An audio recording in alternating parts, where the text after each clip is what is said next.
This video is brought to you by AKSIAS. Welcome to AKSIAS. ఈరోజు August 26కి సంబంధించి ఈనాడు, సాక్షి, హిందూ మరియు ఇండియన్ ఎక్స్ప్రెస్లో వచ్చిన ముఖ్యమైన కరెంట్ అఫైర్స్ని మీకు ఎక్స్ప్లెయిన్ చేయడం జరుగుతుంది.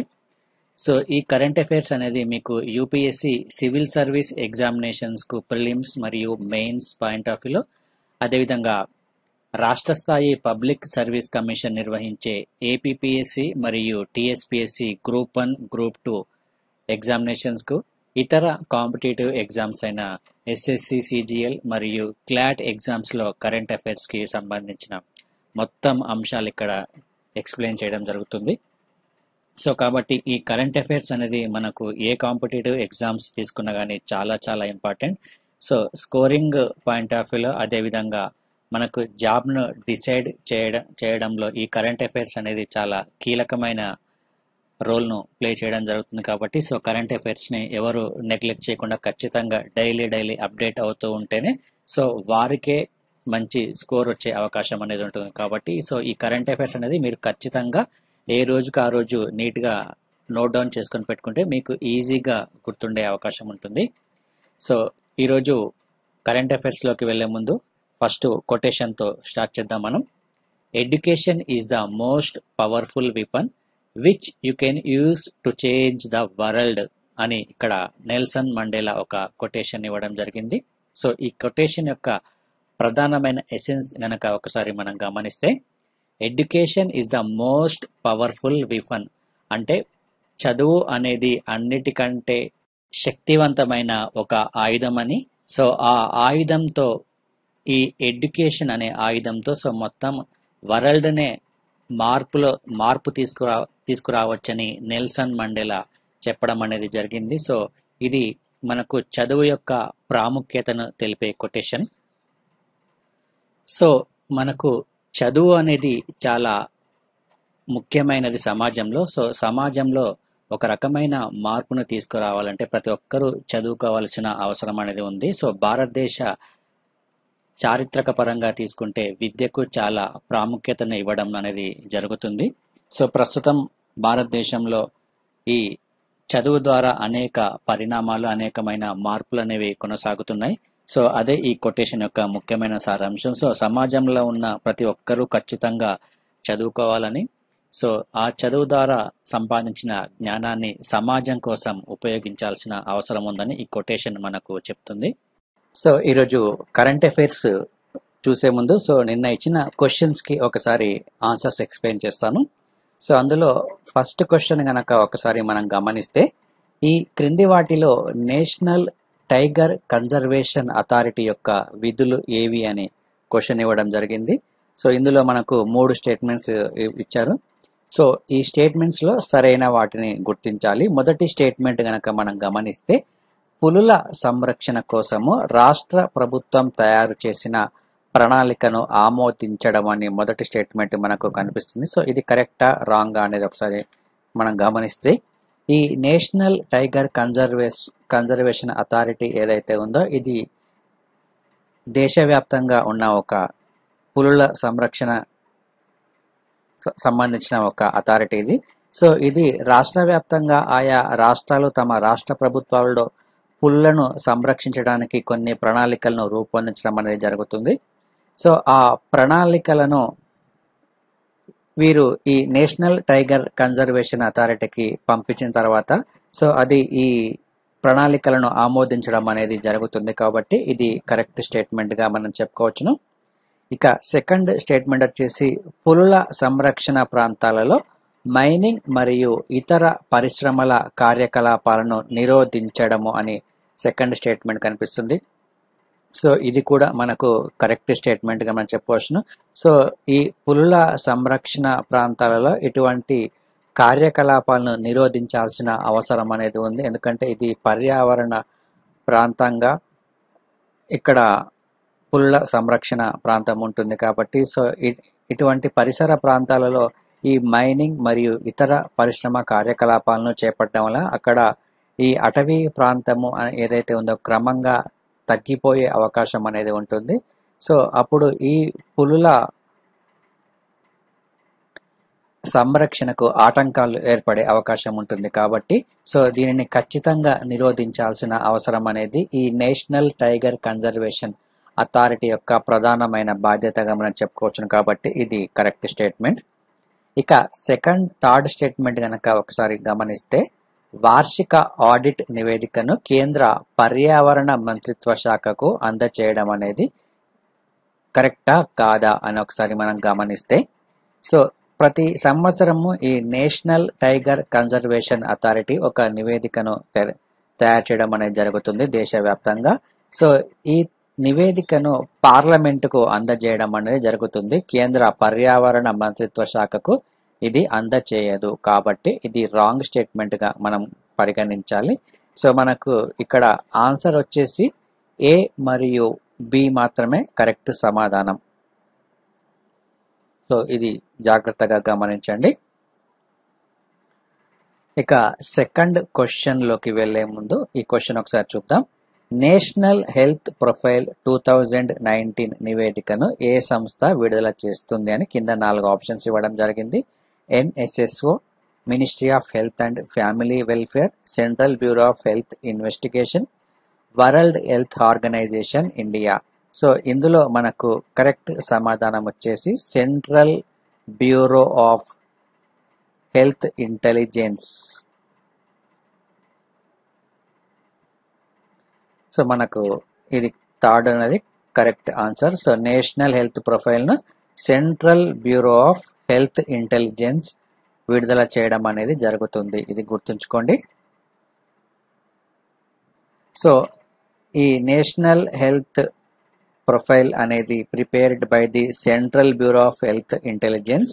So NHP covers comprehensive information on demographic, socio-economic health status, health finance indicators, health infrastructure and health of human resource in the country. So దేశవ్యాప్తంగా ఉన్న ఈ హెల్త్ ప్రొఫైల్లో ఈ సమాచారం అంతా ఉంటుంది. So comprehensive information of democracy ఆయా ప్రాంతాలకు సంబంధించిన ఈ ఆరోగ్య సమాచారము మరియు సామాజిక ఆర్థిక పరమైన హెల్త్ స్టేటస్ అనేది, హెల్త్ ఫైనాన్స్ ఇండికేటర్స్ సో ఆరోగ్యపరమైన ఆర్థిక సూచి అనేది కూడా ఇందులో ఉంటుంది. సో ఈ ఆరోగ్య రంగానికి సంబంధించిన ఇన్ఫ్రాస్ట్రక్చర్ అంటే మౌలిక వసతులకు సంబంధించిన సమాచారము, అదేవిధంగా ఈ ఆరోగ్య రంగంలో పనిచేస్తున్న మానవ వనరుల గురించి కూడా ఈ హెల్త్ ప్రొఫైల్లో ఖచ్చితంగా పొందుపరచడం అనేది జరుగుతుంది. కాబట్టి ఇది గుర్తుంచుకోండి మీరు నేషనల్ హెల్త్ ప్రొఫైల్కి సంబంధించి. థర్డ్ క్వశ్చన్ గనక ఒకసారి మనం గమనిస్తే ఈ క్రింది వాటిలో టీకా ద్వారా నివారించగల వ్యాధులు ఏవి అని మనం చెప్పుకోవచ్చును. సో కింద 5 ఆప్షన్స్ ఇవ్వడం జరిగింది. 5 రకాల వ్యాధులను ఇచ్చారు. సో ఇందులో సరైన వాటిని గుర్తించాలి మనం. సో కింద ఇచ్చిన వాటిలో చూసుకుంటే డెంగ్యూ, రూబెల్లా, హిమోఫోలియా, ఫోలియోమైలిటిస్, సాధారణ జలుబు. సో ఇందులో టీకా ద్వారా నివారించగలిగే వ్యాధులను కనుక ఒకసారి మనం గమనిస్తే సో డెంగ్యూ, అదేవిధంగా రూబెల్లా మరియు పోలియోమైలిటిస్ అనే వ్యాధులు ఏవైతే ఉన్నాయో ఈ 3 రకాల వ్యాధులను టీకా ద్వారా నివారించవచ్చు. సో మిగిలిన హేమోఫీలియా మరియు సాధారణ జలుబు ఏదైతే ఉందో సో వీటికి టీకా లేకుండానే ఈ వ్యాధులను నివారించవచ్చు. సో కాబట్టి మనకి ఇక్కడ ఆన్సర్ వచ్చేసి సెకండ్ అనేది కరెక్ట్ ఆన్సర్ అవుతుంది. సో మనకు ఇప్పుడు కరోనా వైరస్ ప్రస్తుతం ఎక్కువగా వార్తల్లో ఉంది కాబట్టి సో మనకు ఈ బయాలజీలో వ్యాధుల గురించి ఒక ప్రత్యేకమైన టాపిక్ అనేది ఉంటుంది. సో ఆ టాపిక్ మీద ఖచ్చితంగా క్వశ్చన్స్ అడిగే అవకాశం అనేది ఉంటుంది కాబట్టి ఆ టాపిక్ను మీరు ఖచ్చితంగా క్షుణ్ణంగా స్టడీ చేయాలి. సో అదొకటి గుర్తుంచుకోండి. సో ఇక 4th క్వశ్చన్ చూసుకుంటే దీనికి సంబంధించి సమాచారం ఇచ్చాను. థర్డ్ క్వశ్చన్కి సంబంధించి ఇక్కడ so a vaccine preventable disease and infectious disease for which an effective preventive vaccine exists. If a person acquires a vaccine preventable disease and dies from it, the death is considered a vaccine preventable death. So WHO world health organization ఏదైతే ఉందో ఆ world health organisation మొత్తం 27 రకాల వ్యాధులకు vaccine అవసరమని ప్రకటించడం అనేది జరిగింది. సో అందులో ఈ మనకు ఈ 3 రకాల వ్యాధులు అనేది ఆ లిస్టులో ఉన్నాయి. సో మిగతావి హిమోఫోలియా మరియు సాధారణ జలుబు అనేది ఈ వ్యాక్సిన్ అవసరం లేకుండానే నివారించవచ్చని వరల్డ్ హెల్త్ ఆర్గనైజేషన్ ఒక లిస్ట్ అనేది ప్రిపేర్ చేసింది. సో నెక్స్ట్ క్వశ్చన్ చూద్దాం. నిర్బంధ లైసెన్సింగ్కి సంబంధించి ఈ క్రింది వాక్యాలను పరిశీలించండి. First question first statement, patent యజమాని యొక్క సమ్మతి లేకుండా పేటెంట్ పొందిన వస్తువును ఉత్పత్తి లేదా ప్రాసెస్ చేయడానికి ప్రభుత్వం ఒక దరఖాస్తుదారునికి అనుమతించినప్పుడు ఉండాల్సిన తప్పనిసరి లైసెన్సింగ్ అని ఇది చెప్తుంది. సో ఇది మనకు కరెక్ట్ స్టేట్మెంట్గా చెప్పుకోవచ్చును. సో పేటెంట్ అంటే ఈ ఏదైనా ఒక వస్తువుకు సంబంధించి పేటెంట్ హక్కులు ఎవరైతే ఉన్నారో సో ఆ పేటెంట్ యొక్క యజమాని అనుమతి లేకుండా ఆ పేటెంట్ పొందిన వస్తువు ఏదైతే ఉందో ఆ వస్తువుని ఉత్పత్తి లేదా ప్రాసెసింగ్ చేయడానికి సో ప్రభుత్వం ఏం చేస్తుందంటే ఎవరైతే అప్లై చేసుకుంటారో సో వారికి అనుమతిని ఇవ్వడానికి ఒక లైసెన్సింగ్ విధానాన్ని ఇవ్వడం అనేది జరుగుతుంది. సో దాన్నే కంపల్సరీ లైసెన్సింగ్ అని అంటారు. సో ఇది కరెక్ట్ స్టేట్మెంట్. సెకండ్ స్టేట్మెంట్ కనుక చూసుకుంటే డబ్ల్యూటీఓ యొక్క వాణిజ్య సంబంధిత విభాగానికి చెందిన మేధో సంపత్తి హక్కుల ఒప్పందంలో ఈ నిర్బంధ లైసెన్సింగ్ అనే విధానం చేర్చబడింది. ఇది కూడా correct statement.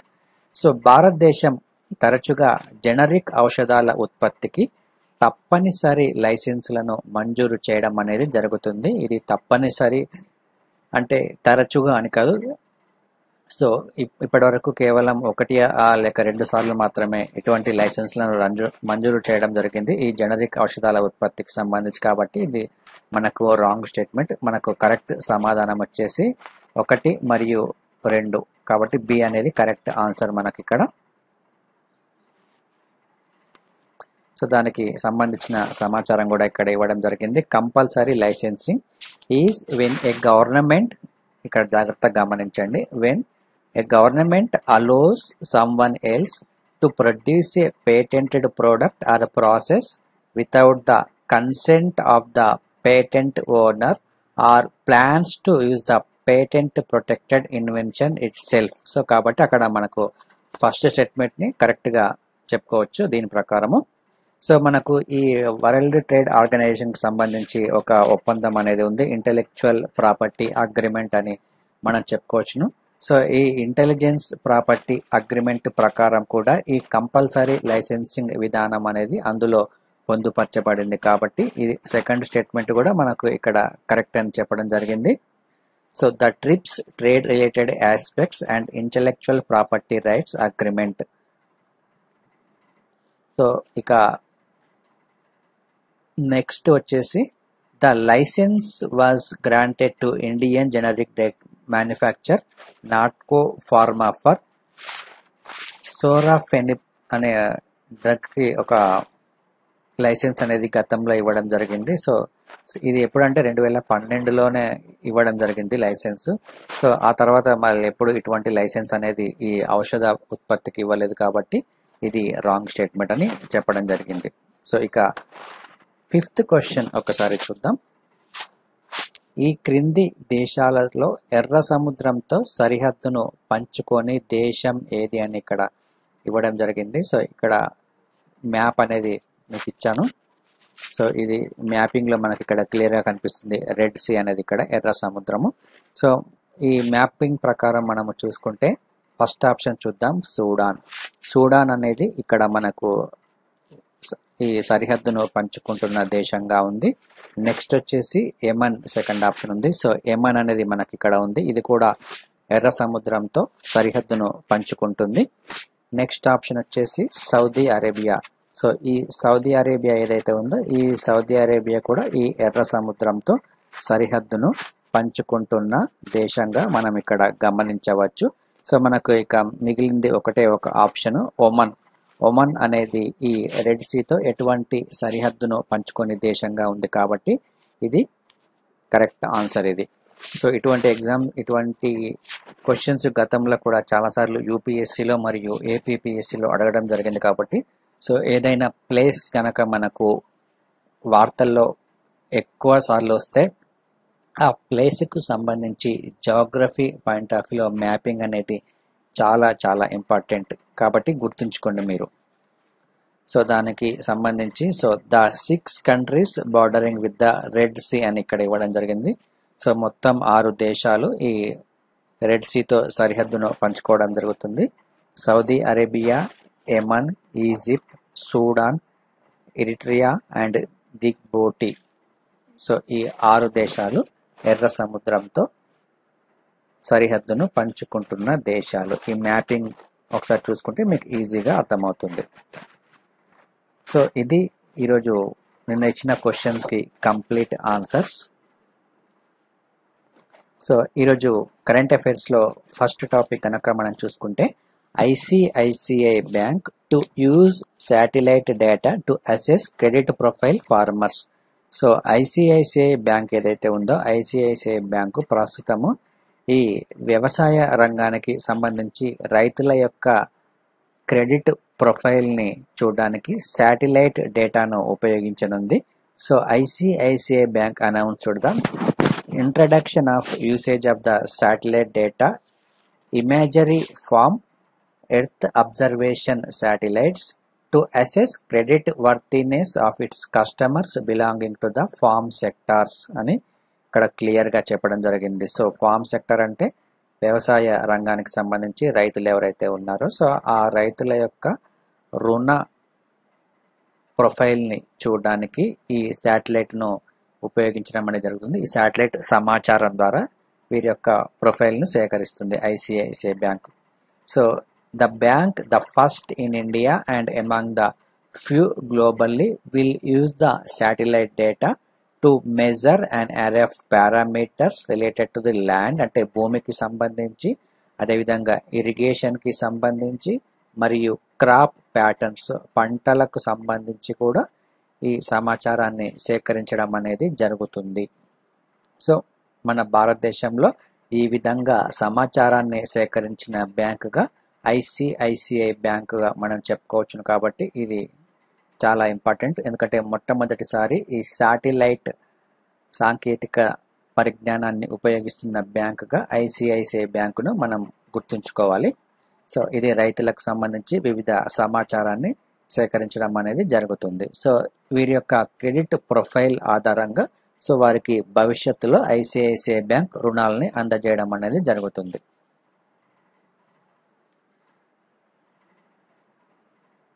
So the bank has been using this satellite data for the past few months, అంటే గత కొన్ని నెలల నుండి ఈ శాటిలైట్ డేటాను ఈ ఐసిఐసిఐ బ్యాంక్ ఉపయోగించడం అనేది జరుగుతుంది. యాజ్ ఏ పైలట్ బేసిస్, అంటే ఒక ప్రయోగాత్మకమైన ప్రాజెక్టుగా దీన్ని మొట్టమొదటిసారిగా మహారాష్ట్రలో ఉన్న 500 మహారాష్ట్ర, మధ్యప్రదేశ్ మరియు గుజరాత్లో ఉన్న 500 గ్రామాలలో దీన్ని ప్రయోగాత్మకంగా అమలు చేయడం అనేది జరిగింది. ఈ శాటిలైట్ డేటాను సేకరించడం అనేది. సో ప్రస్తుతం ఇది మొత్తం 63,000 గ్రామాలకు విస్తరించనుంది ఐసిఐసిఐ బ్యాంక్. సో ఇది మనకు ప్రిలిమ్స్ పాయింట్ ఆఫ్ లో చాలా ఇంపార్టెంట్, గుర్తుంచుకోండి.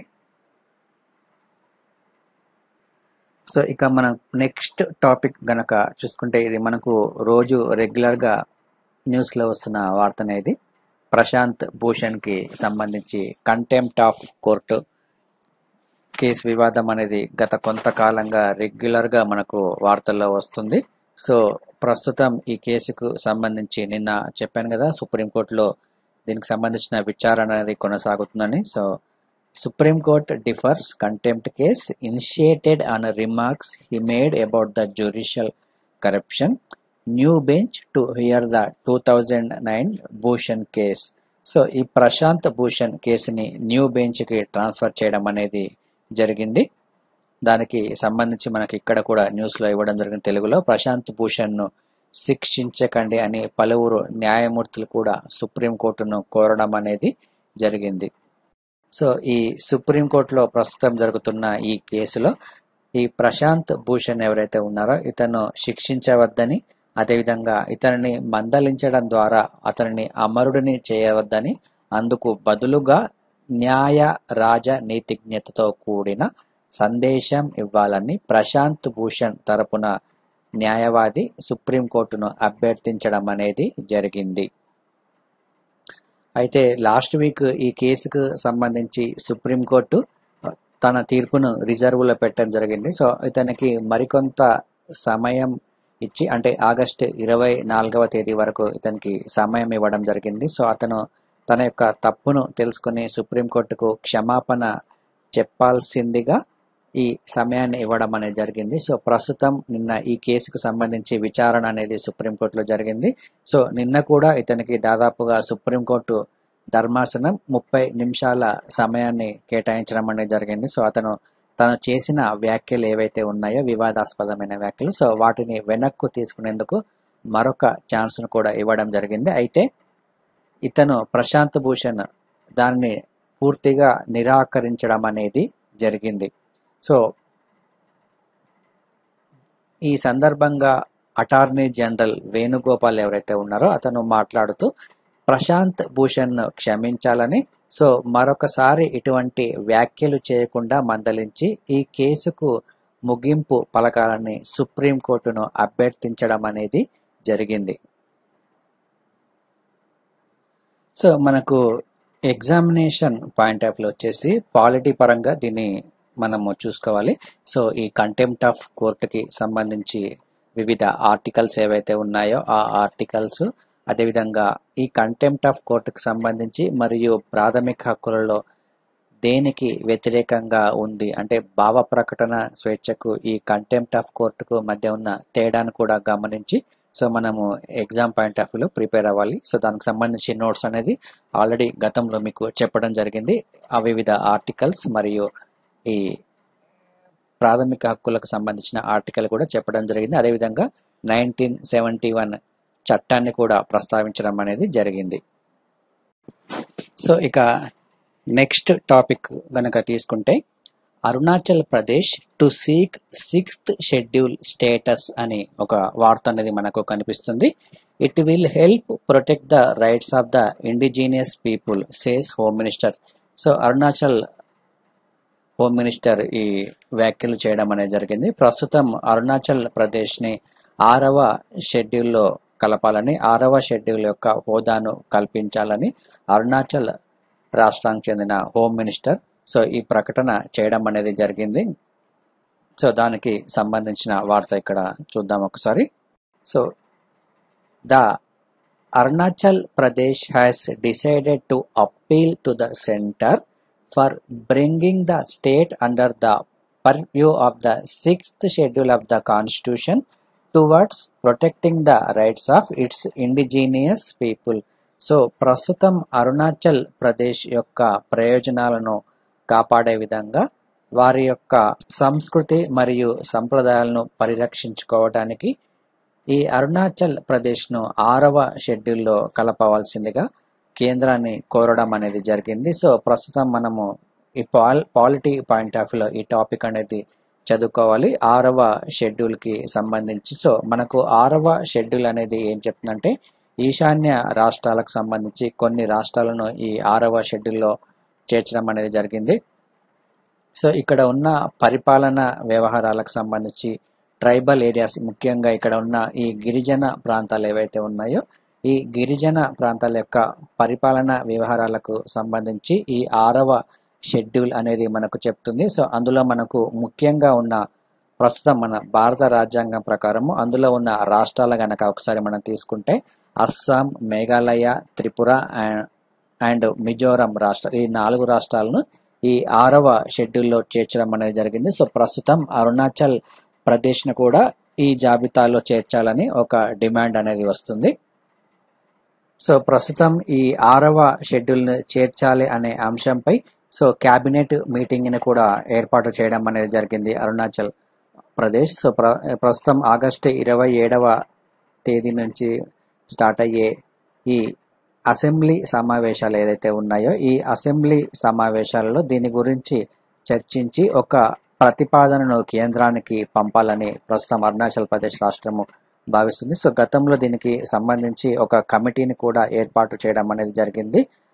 Deputy chief minister Chowna Mein ఎవరైతే ఉన్నారో సో అతని అధ్యక్షతన గతంలో ఈ కమిటీని కూడా ఏర్పాటు చేయడం అనేది జరిగింది. ఇక్కడ ఈ కమిటీ పేరును గుర్తుంచుకోండి. So the state government had fortnight ago formed a consultative committee, చాలా ఇంపార్టెంట్ ఇది, అండర్లైన్ చేసుకోండి, headed by the Deputy Chief Minister Chauhan Main to hold a meeting with the community-based organizations for discussing the issues related to the constitutional safeguards for the indigenous people.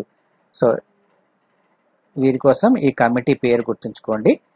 Chauhan mean ఆధ్వర్యంలో ఏర్పడిన కమిటీని ఏర్పాటు చేయడం అనేది జరిగింది. So ఇది వివిధ ఆర్గనైజేషన్స్తో చర్చలు జరిపి ఒక తుది నివేదికను కూడా ఇవ్వనుంది. సో ఈ డిమాండ్లో భాగంగా వీరు 2 స్వయం ప్రతిపత్తి మండళ్లను ఏర్పాటు చేయాలని కూడా ప్రతిపాదించడం అనేది జరిగింది. సో ఆ స్వయం ప్రతిపత్తి మండళ్ల గురించి కూడా మనం తెలుసుకోవాలి. అదొకటి వచ్చేసి Mon autonomous region in the western part and the Patkai autonomous council in the eastern part.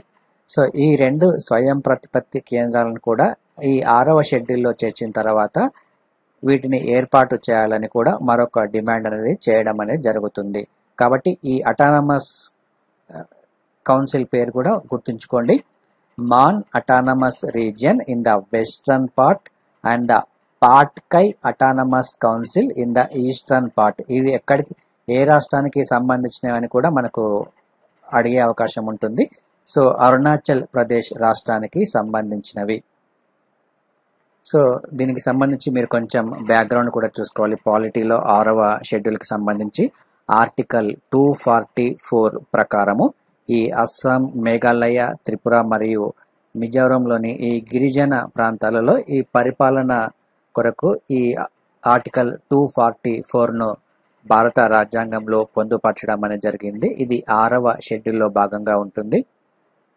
So ఆ తర్వాత మనకు రాజ్యాంగ అసెంబ్లీ 1949లో ఆమోదించిన తర్వాత వీటికి ఈ ప్రాంతాలలో అటానమస్ డిస్ట్రిక్ట్ కౌన్సిల్ను ఏర్పాటు చేసి, సో వీటి ద్వారా అక్కడ ఉన్న గిరిజన ప్రజలు ఎవరైతే ఉన్నారో సో వారి యొక్క హక్కులను పరిరక్షించడంలో భాగంగా వీటిని ఏర్పాటు చేయడం అనేది జరుగుతుంది. సో ఇది చాలా చాలా ఇంపార్టెంట్, గుర్తుంచుకోండి. Autonomous district councils. సో ప్రస్తుతం అరుణాచల్ ప్రదేశ్ కూడా ఇటువంటి అటానమస్ కౌన్సిల్ను ఏర్పాటు చేయాలని డిమాండ్ చేస్తుంది. సో ఈ అటానమస్ డిస్ట్రిక్ట్ కౌన్సిల్ యొక్క ఏర్పాటు ప్రాముఖ్యత కనుక ఒకసారి మనం గమనిస్తే, సో ఈ అటానమస్ డిస్ట్రిక్ట్ కౌన్సిల్ను ఏర్పాటు చేసిన తర్వాత సో అక్కడ ఉన్న పౌరులకు న్యాయ అధికారం అనేది అక్కడ ఉంటుంది. సో గిరిజనులకు సంబంధించి ఏవైనా కేసుల విచారణ గనక ఉంటే సో ఆ కేసులను వినడానికి ఆ వారి పరిధిలోనే గ్రామ కోర్టులను ఏర్పాటు చేసుకునే అధికారం అనేది వీరికి ఉంటుంది. ఇది ఒకసారి గుర్తుంచుకోండి. సో ఈ విధంగా చేయడం వలన అక్కడ ఈ గిరిజన ప్రాంతాల యొక్క హక్కులను కాపాడినట్లవుతుంది.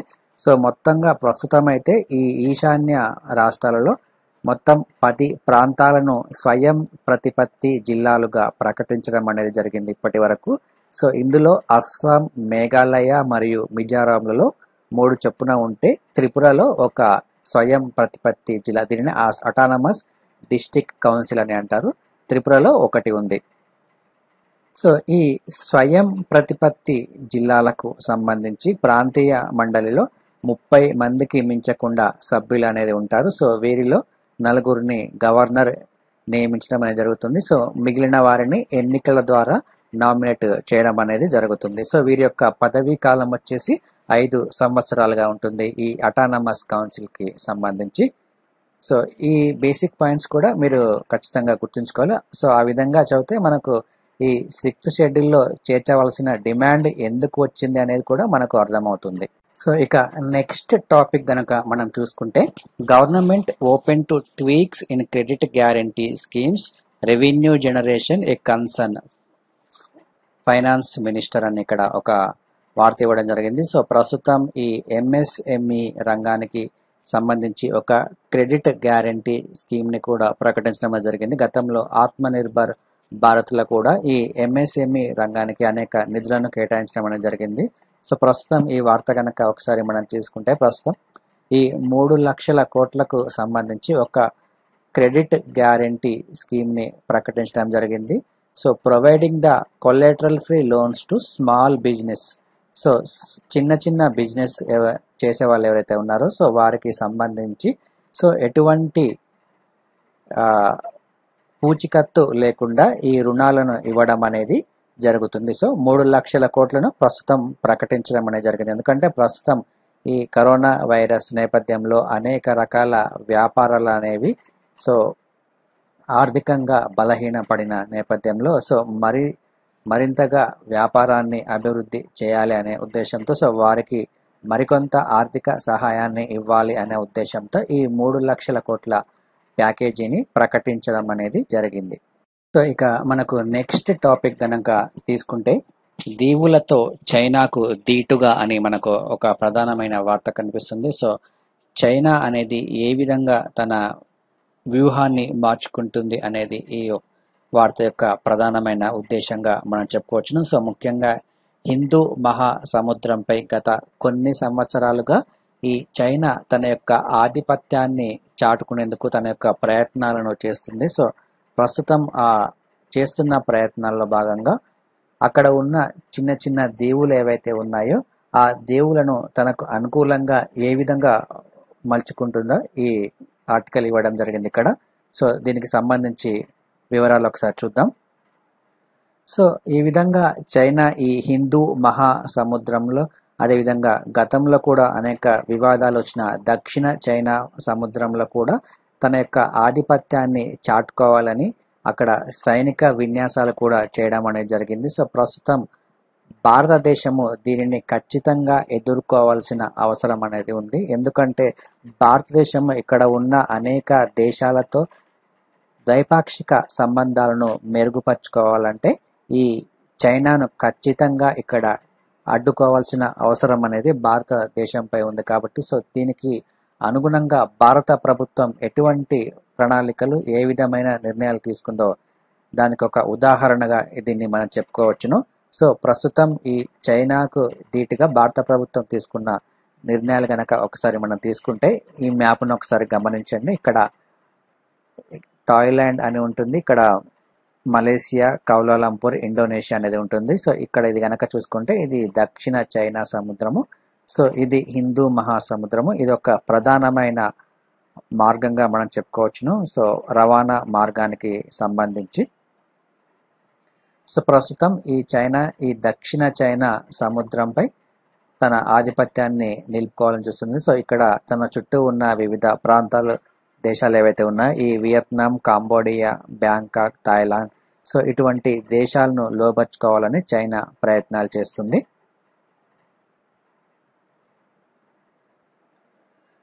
సో ప్రస్తుతం ఇక్కడ ఈ హిందూ మహాసముద్ర ప్రాంతం ఏదైతే ఉందో ఈ హిందూ మహాసముద్ర ప్రాంతంలో చైనా తన యొక్క ఆధిపత్యాన్ని చాటుకునేందుకు చేస్తున్న ప్రయత్నాలను అడ్డుకునే విధానాల్లో భాగంగా భారతదేశము ఒక ప్రణాళికను కూడా సిద్ధం చేయడం అనేది జరిగింది. ఇక్కడ అండమాన్ నికోబార్ మరియు లక్షద్వీపుల్లో భారీగా సైనికులను అక్కడికి పంపించడము మరియు అక్కడ మౌలిక వసతుల నిర్మాణాన్ని చేపట్టడము వంటి కార్యకలాపాలను చేపట్టి సో అక్కడ చైనా యొక్క ఆధిపత్యాన్ని తగ్గించాలని భారత ప్రభుత్వము భావిస్తుంది ప్రస్తుతం. సో గతంలో ఆల్రెడీ ఒకసారి మనం చెప్పుకోవడం జరిగింది. సో ఈ చైనా ఈ దీవులకు సంబంధించి వివిధ చిన్న చిన్న దీవులలో తన యొక్క పెట్టుబడులను భారీగా వారికి రుణంగా ఇచ్చి సో ఆయా దేశాలను లోబర్చుకోవాలని భావిస్తుందని గతంలో ఒకసారి మనం చెప్పుకోవడం జరిగింది. సో అందులో భాగంగానే ఇక్కడ హిందూ మహాసముద్ర ప్రాంతంలో ఈ మయన్మార్ అదేవిధంగా మన పక్కన ఉన్న పాకిస్తాన్, ఇరాన్ ఇటువంటి దేశాలలో అనేక రేవుల నిర్మాణం ద్వారా అక్కడ చైనా తన యొక్క ఆధిపత్యాన్ని అదేవిధంగా ఈ హిందూ మహాసముద్రంపై ఒక పట్టును సాధించాలని చైనా ప్రయత్నాలను కొనసాగిస్తుంది. సో ఇటువంటి సందర్భంలో ఇరాన్ కూడా గతంలో మన భారతదేశంతో కుదుర్చుకున్న కొన్ని ఒప్పందాలను కూడా రద్దు చేసుకుంది అనే వార్తలు కూడా గతంలో వచ్చాయి. సో ఇరాన్ ప్రస్తుతము భారతదేశం వైపు కాకుండా చైనా వైపు ఎక్కువగా మొగ్గు చూపడం అనేది కూడా గతంలో గమనించాం. సో ఈ విధంగానే చైనా అనేది సో మన చుట్టూ ఉన్న ఈ ప్రాంతాలు ఏవైతే ఉన్నాయో ఈ ప్రాంతాలలో సో భారత్ను కేవలం ఏకాకిగా చేయాలని ప్రయత్నాలు చేస్తుంది. సో అయితే ఇటువంటి ప్రయత్నాలను అడ్డుకోవడానికి భారత ప్రభుత్వం ఈ చుట్టుపక్కన ఉన్న దీవులు ఏవైతే ఉన్నాయో సో ఆ దీవుల్లో భారీగా మౌలిక వసతులను కల్పించాలని, సో అక్కడ సైనిక స్థావరాలను కూడా ఏర్పాటు చేయాలని భారత్ ప్రస్తుతము నిర్ణయం తీసుకోవడం అనేది జరిగింది. సో అక్కడ నౌకాయానానికి ఎటువంటి ఇబ్బంది లేకుండా చూడాలని సో భారత సైనిక ఉన్నతాధికారులు కూడా ప్రయత్నాలు చేస్తున్నారు. సో ఇక్కడ ఉత్తర అండమాన్ ఏదైతే ఉందో ఈ ఉత్తర అండమాన్స్లోని ఐఎన్ఎస్ కొహస్సా అనే ఒక వైమానిక కేంద్రాన్ని మరియు ఈ నికోబార్లో క్యాంప్ బెల్ స్ట్రిప్ను అక్కడ పూర్తి స్థాయిలో యుద్ధ విమాన స్థావరాలుగా మార్చనున్నారు. సో ఇది చాలా చాలా ఇంపార్టెంట్ రక్షణ పరంగా భారతదేశ రక్షణ రంగానికి సంబంధించి గుర్తుంచుకోండి. ఉత్తర అండమాన్లోని ఐఎన్ఎస్ కొహస్సా వైమానిక కేంద్రం ఏదైతే ఉందో సో ఈ వైమానిక కేంద్రాన్ని అదేవిధంగా నికోబార్లో ఉన్న క్యాంప్ బెల్ స్ట్రిప్ను పూర్తి స్థాయిలో ఒక యుద్ధ విమాన స్థావరంగా భారతదేశము మారుస్తుంది.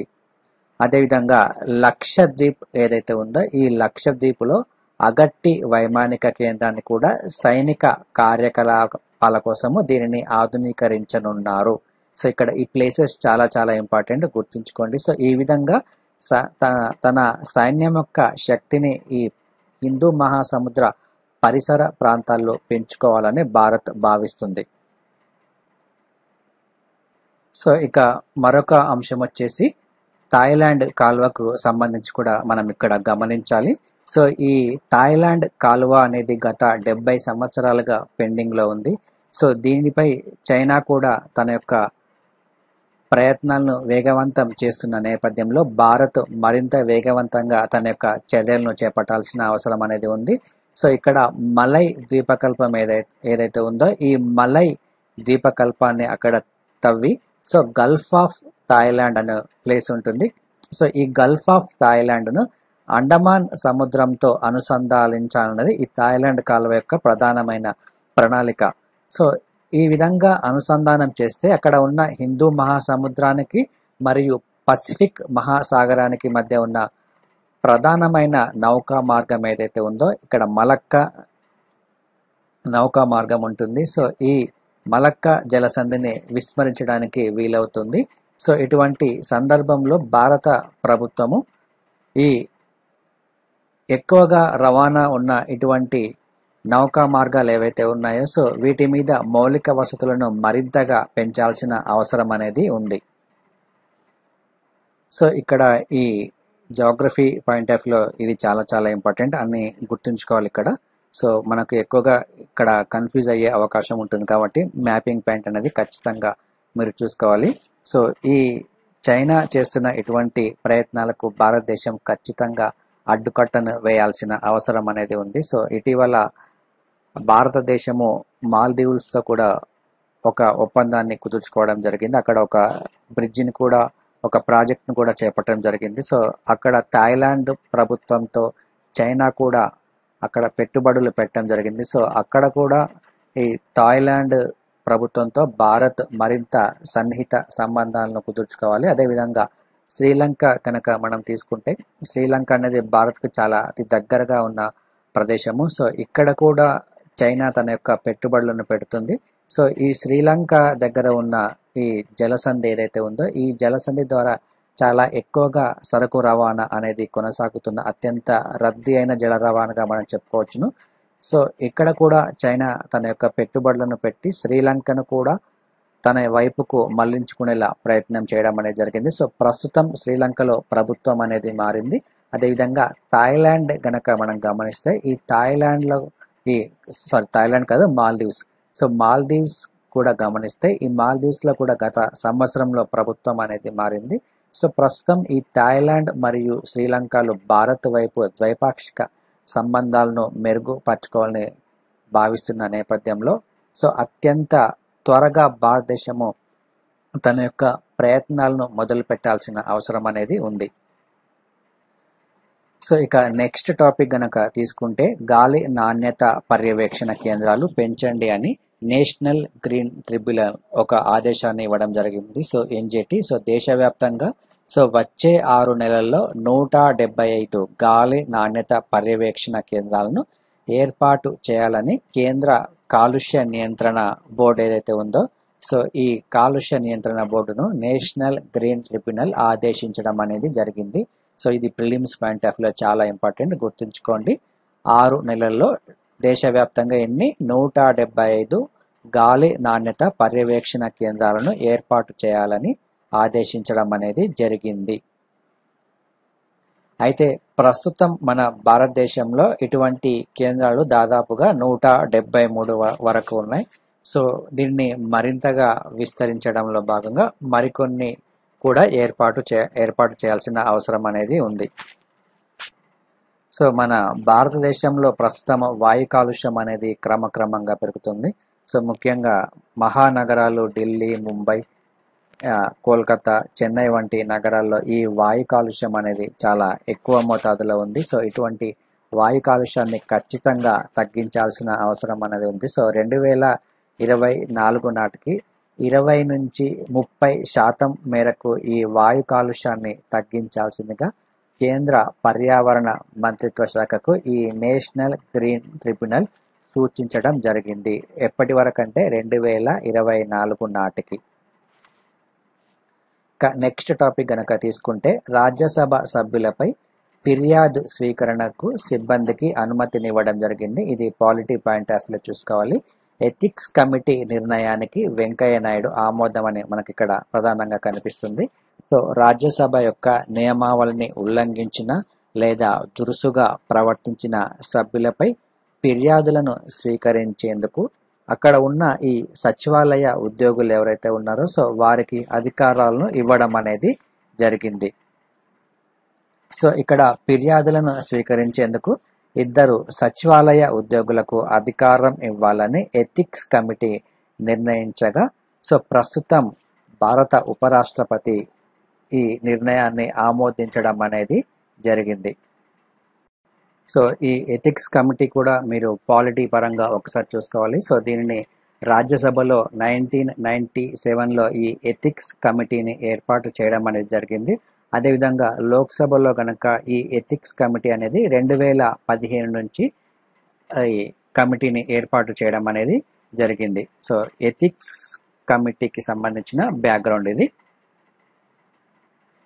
ఇక నెక్స్ట్ టాపిక్ గనక మనం చూసుకుంటే, ఇటీవల రష్యా ప్రపంచంలో మొట్టమొదటిసారిగా కరోనా వైరస్ కు సంబంధించి వ్యాక్సిన్ ప్రకటించడం అనేది జరిగింది. సో దాని యొక్క పేరు వచ్చేసి స్పుత్నిక్ వి అనే పేరును కూడా నిర్ణయించడం జరిగింది. సో ప్రస్తుతం భారతదేశంతో రష్యా సంప్రదింపులు అనేది కొనసాగిస్తుంది. సో ఈ వ్యాక్సిన్ తయారు చేయడానికి సో ఈ రష్యా అభివృద్ధి చేసిన ఈ వ్యాక్సిన్ కు సంబంధించి భారత్ మరియు రష్యా దేశాల మధ్య సంప్రదింపులు అనేవి ప్రస్తుతం కొనసాగుతున్నాయి. సో గతంలో ఐ థింక్ 2-3 డేస్ బ్యాక్ ముందు ఈ వార్త అనేది వచ్చింది. సో రష్యా అనేది భారత్ ని రిక్వెస్ట్ చేయడం జరిగింది ఈ వ్యాక్సిన్ పెద్ద మొత్తంలో తయారు చేయడానికి.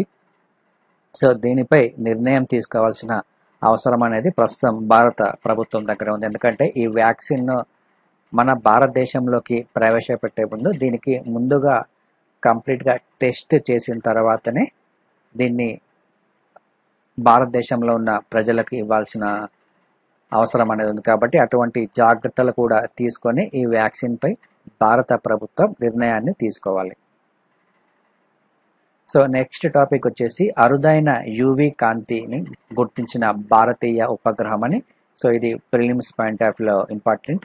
సో భారతదేశానికి సంబంధించి తొలి దీర్ఘ తరంగదైర్ఘ్య ఉపగ్రహము ఆస్ట్రోసాట్ ఏదైతే ఉందో ఇది భూమికి దాదాపుగా 930 కోట్ల కాంతి సంవత్సరాల దూరంలో ఒక అత్యంత అతినీల లోహిత కాంతిని అనేది ప్రస్తుతం కనుగొనడం జరిగింది.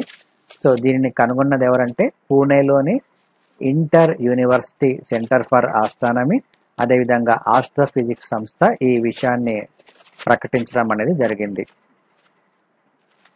సో దీని యొక్క పేరు అనేది మనకు ఎగ్జామ్ పాయింట్ ఆఫ్ లో గుర్తుంచుకోవాలి. సో ఇక్కడ ఈ గెలాక్సీలో ఉన్న AUDF-S01 అనే అరుదైన యూవి కాంతిని ఇక్కడ కనుగొనడం అనేది జరిగింది. ఈ నేమ్ ఒకటి గుర్తుంచుకోండి ఎగ్జామ్ పాయింట్ ఆఫ్ వ్యూలో. ఇంకా నెక్స్ట్ టాపిక్ గనక చూసుకుంటే సెప్టెంబర్ నుంచి టిఎస్ బి పాస్ అని, ఇది తెలంగాణ రాష్ట్రానికి సంబంధించింది. సో రాష్ట్రంలోని పురపాలక పట్టణాల్లో భవన నిర్మాణ అనుమతులకు ఈ టిఎస్ బి పాస్ ఈ విధానం ఏదైతే ఉందో సో దీనిని అమల్లోకి తీసుకురాను. సో దీని యొక్క ప్రధానమైన ఉద్దేశం ఏమిటంటే ఈ పురపాలక పట్టణాల్లో భవన నిర్మాణ అనుమతులకు సంబంధించి సో గతంలో పరిశ్రమలకు సంబంధించి టిఎస్ ఐపాస్ ను తీసుకురావడం జరిగింది తెలంగాణ రాష్ట్ర ప్రభుత్వం. సో ఇప్పుడు ఈ కన్స్ట్రక్షన్ రంగానికి సంబంధించి టిఎస్ బి పాస్ ను తీసుకువస్తున్నారు. సో దీనికి సంబంధించి కొన్ని ముఖ్యాంశాలు కూడా ఇక్కడ ఇవ్వడం జరిగింది. సో భవన నిర్మాణానికి సంబంధించి అక్కడ ఉన్న లేఅవుట్స్, అదేవిధంగా దానికి సంబంధించిన అనుమతులు అనేవి ఈ టిఎస్ బి పాస్ ద్వారా ఇవ్వడం అనేది జరుగుతుంది. సో 10 మీటర్ల ఎత్తు వరకు నిర్మించుకునే వ్యక్తిగత భవనాలకు ఈ ఆన్లైన్లో దీని ద్వారా ధృవీకరణ పత్రం ఇవ్వడం అనేది జరుగుతుంది ఈ టిఎస్ బి పాస్ ద్వారా.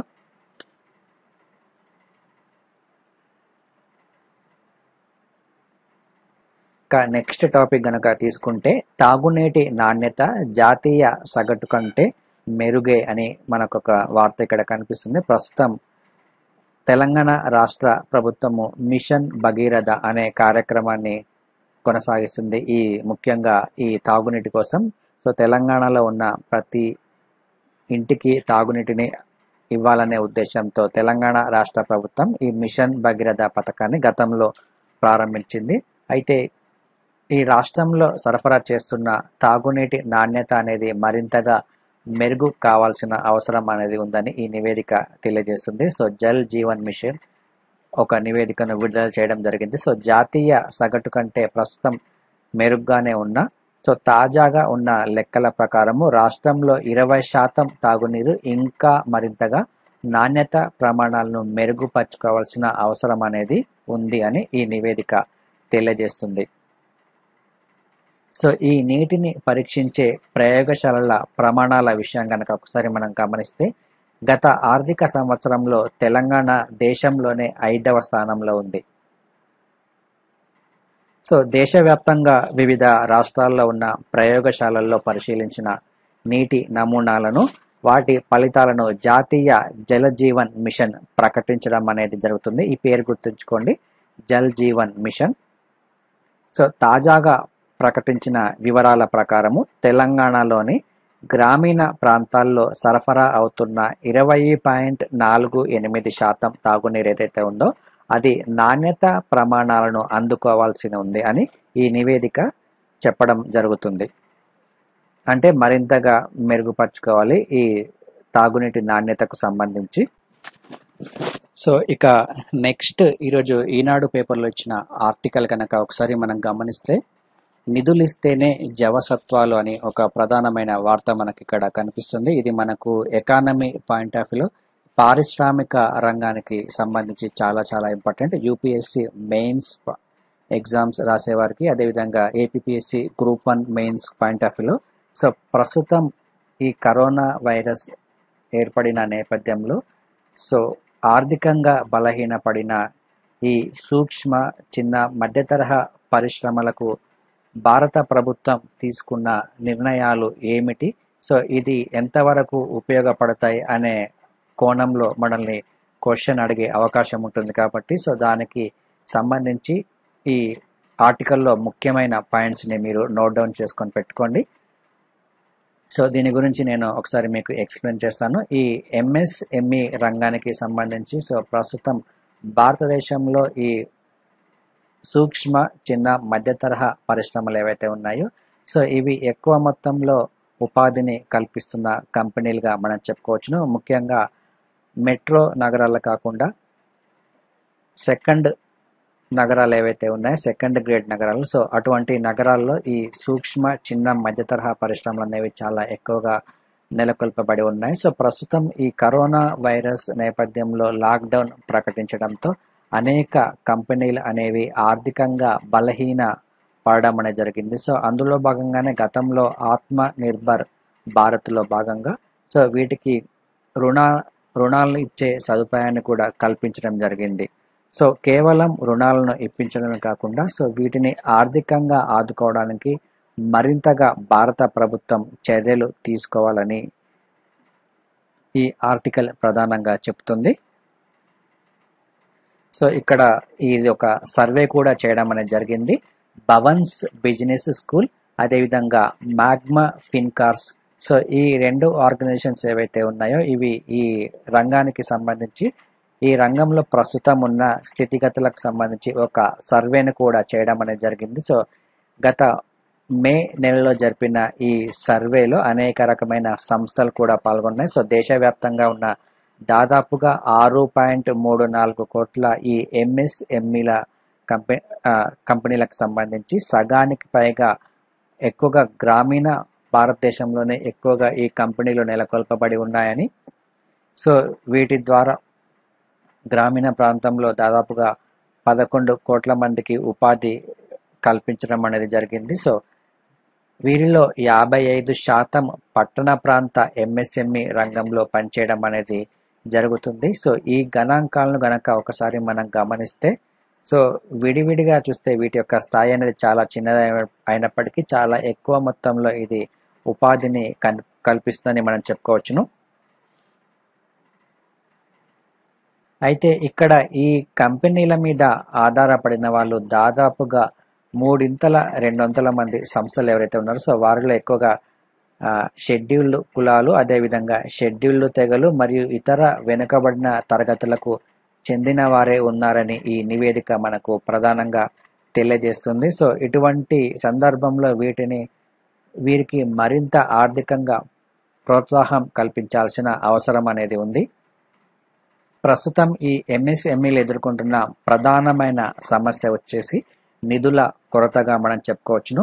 సో అదే ఈ అధ్యయనంలో ముఖ్యంగా ప్రస్తావించడం అనేది జరిగింది. సో ఈ ఎంఎస్ఎంఈ రంగానికి సంబంధించి ముఖ్యంగా ఉత్పత్తిని ప్రారంభించడానికి, అదేవిధంగా ముడి సరుకులను కొనుగోలు చేయడానికి మరియు ఇక్కడ పనిచేసే వర్కర్స్ ఎవరైతే ఉన్నారో సో వారికి శాలరీస్ ఇవ్వడానికి నిధుల సమస్య అనేది ప్రధానంగా ఉంది. సో గతంలో ఈ కోవిడ్-19 నేపథ్యంలో దాదాపుగా 3 నుంచి 4 నెలల కాలం ఈ ఎంఎస్ఎంఈలు మూతపడడం జరిగింది. సో తద్వారా వీటికి చాలా మొత్తంలో నష్టం అనేది ఏర్పడింది.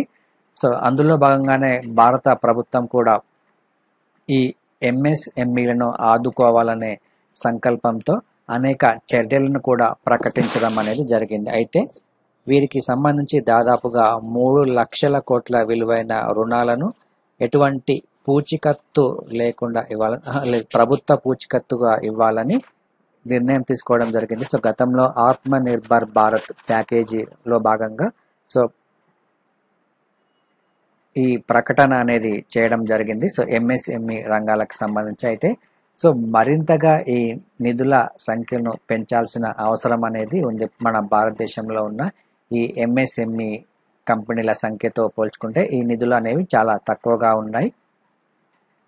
అయితే ఇక్కడ ఈ ప్యాకేజీని ప్రకటించినప్పటికీ ఇక్కడ మరొక ముఖ్యమైన అంశం ఏదైతే ఉందో, సో గతంలో ఏవైతే ఎంఎస్ఎంఈలు రుణాన్ని తీసుకున్నాయో సో ఆ రుణాన్ని చెల్లించిన కంపెనీలకు ఈ ప్యాకేజీ వర్తించదు అనే ఒక నిబంధన ఉంది. సో ఇదొక ప్రధానమైన లోపంగా మనం చెప్పుకోవచ్చును ఈ ప్యాకేజీకి సంబంధించి. ఎందుకంటే సో ఆ కంపెనీలు కూడా కరోనా నేపథ్యంలో మూతపడ్డాయి. సో వాటికి కూడా ఆర్థికంగా సమస్యలు ఎదురయ్యే అవకాశం ఉంది కాబట్టి సో వాటిని కూడా ఈ ప్యాకేజీలో చేర్చాల్సిన అవసరం అనేది ఉంది. ఇదొకటి గుర్తుంచుకోండి, ముఖ్యమైన పాయింట్ ఇది. సో ఇక మరొక సమస్య వచ్చేసి కార్మికుల కొరత అనేది ఒక ప్రధానమైన సమస్యగా మనం చెప్పుకోవచ్చు. ముఖ్యంగా నైపుణ్యం కలిగిన కార్మికులు అనేది చాలా చాలా ఇంపార్టెంట్. సో ఈ కరోనా వైరస్ నేపథ్యంలో వివిధ రాష్ట్రాలలో పనిచేస్తున్న అనేక కార్మికులు తమ యొక్క సొంత ప్రాంతాలకు వలస వెళ్ళడం అనేది జరిగింది. సో తద్వారా ఇప్పుడు అక్కడ కార్మికుల సమస్య అనేది చాలా ఎక్కువగా ఉంది. సో కార్మికులు దొరుకుతారు కానీ నైపుణ్యవంతమైన కార్మికుల కొరత అనేది చాలా ఎక్కువగా ఉందని మనం ఇక్కడ చెప్పుకోవచ్చును. సో ఇటువంటి సమస్యలను అన్నిటినీ అధిగమించి ఈ సూక్ష్మ మరియు చిన్న మధ్య తరహా పరిశ్రమలు ఏవైతే ఉన్నాయో ఇవి తమ ఉత్పత్తిని ప్రారంభించినప్పటికీ సో ఆ వస్తువులకు మార్కెట్లో డిమాండ్ను కల్పించాల్సిన బాధ్యత కూడా ప్రభుత్వం మీద ఉంది. ఎందుకంటే ప్రస్తుతం ఈ కరోనా సంక్షోభం నేపథ్యంలో అనేక రంగాలు కూడా ఆర్థికంగా బలహీనపడ్డాయి. సో ఈ కొనుగోలు శక్తి అనేది క్రమంగా తగ్గింది. సో ఈ కొనుగోలు శక్తిని మరింతగా పెంచడానికి ఇక్కడ వీరు చేసే ఉత్పత్తులు ఏవైతే ఉన్నాయో ఈ ఉత్పత్తులకు సంబంధించి జిఎస్టి మినహాయింపు, అదేవిధంగా వివిధ ట్యాక్సెస్ ఏవైతే ఉన్నాయో ఆ ట్యాక్సెస్ కూడా మినహాయింపు ఇవ్వాల్సిన అవసరం అనేది ఉంది. సో తద్వారా వీటి యొక్క ధరలు అనేది అందుబాటులోకి వచ్చి సో అందరూ కొనుక్కునే పరిస్థితిని గనక కల్పించినట్లయితే సో దేశవ్యాప్తంగా ఈ మార్కెట్ అనేది మరింతగా పెరిగే అవకాశం అనేది ఉంటుంది. అంటే కొనుగోలు జరుగుతున్న నేపథ్యంలో ఈ వస్తువుల డిమాండ్ సప్లై అనేది కూడా కంటిన్యూగా ఉంటుంది కాబట్టి సో ఉపాధి కూడా కోల్పోకుండా ఉండే అవకాశం అనేది ఉంటుంది. ఇది కూడా మరొక ముఖ్యమైన కోణంగా మనం పరిగణించాలి. సో ఇది ఈ ఆర్టికల్కు సంబంధించి ఓవరాల్గా. సో దీనికి సంబంధించి మొత్తం ఒకసారి చూసుకోండి. ఇక నెక్స్ట్ ఇక ఈరోజు క్వశ్చన్స్ కనుక ఒకసారి మనం చూస్తే ఈ ఫస్ట్ క్వశ్చన్ చూడండి ఒకసారి. క్వశ్చన్ మనకు ఇంగ్లీష్లో ఇవ్వడం జరుగుతుంది ఈరోజు నుంచి. So in the context Diamer Bhasha dam consider the following. So Diamer Bhasha dam ఏదైతే ఉందో సో వాటికి సంబంధించి ఈ క్రింది వాక్యాలను పరిశీలించండి అని కింద 3 స్టేట్మెంట్స్ ఇవ్వడం జరిగింది. సో ఇది ఇండస్ రివర్ మీద ఉంది. ఇది రోలర్ కాంపాక్ట్ కాంక్రీట్ డ్యామ్గా ప్రపంచంలోనే అతి ఎత్తైన డ్యామ్గా మనం చెప్పొచ్చు. So it is a joint venture of China and India. So China మరియు భారతదేశం మధ్య ఒక ఉమ్మడి ప్రాజెక్ట్గా దీన్ని చెప్పడం అనేది 3వ స్టేట్మెంట్ ఇవ్వడం జరిగింది. So which of the statements given about correct. So ఈ క్రింది వాటిలో సరైన వాటిని గుర్తించండి. Second question, 2-state solution sometimes seen in the news related to which of the following countries. ఈ 2-state solution అనేది మనకు ఇటీవల వార్తల్లో ఎక్కువగా కనిపించింది. సో ఇది ఏ దేశాలకు సంబంధించింది అని కింద 4 ఆప్షన్స్ ఇవ్వడం జరిగింది. India and Pakistan, Israel and Palestine, China and Taiwan, north and south Korea. ఇందులో కరెక్ట్ ఆన్సర్ గుర్తించండి. ఇక థర్డ్ క్వశ్చన్ చూద్దాం. With reference to the national centre for disease control consider the following. It functions as the nodal agency in the country for disease surveillance and control of communicable diseases. మొదటి statement. Second statement it is under the administrative control of the Director General of Health Services, Ministry of Health and Family Welfare. So it is also a national level institute for training specialized manpower for public health and entomological services. Which of the statements given above are correct అని కింద మీకు 4 options ఇవ్వడం జరిగింది. ఇక fourth question, with respect to the Pradhan Mantri Garib Kalyan Yojana which of the statements are correct అని కింద 3 statements ఇవ్వడం జరిగింది. సో ఇక్కడ ఇచ్చిన స్టేట్మెంట్స్లో సరైన వాటిని గుర్తించండి. Fifth question, national biomedical resource indigenisation కన్సోర్టియంకి సంబంధించి ఈ క్రింది వాక్యాలను పరిశీలించడానికి ఇక్కడ 2 స్టేట్మెంట్స్ ఇవ్వడం జరిగింది. సో ఇందులో కరెక్ట్ స్టేట్మెంట్స్ని గుర్తించండి. సో ఇది మనకి ఈరోజు మొత్తంగా ఉన్న కరెంట్ అఫైర్స్.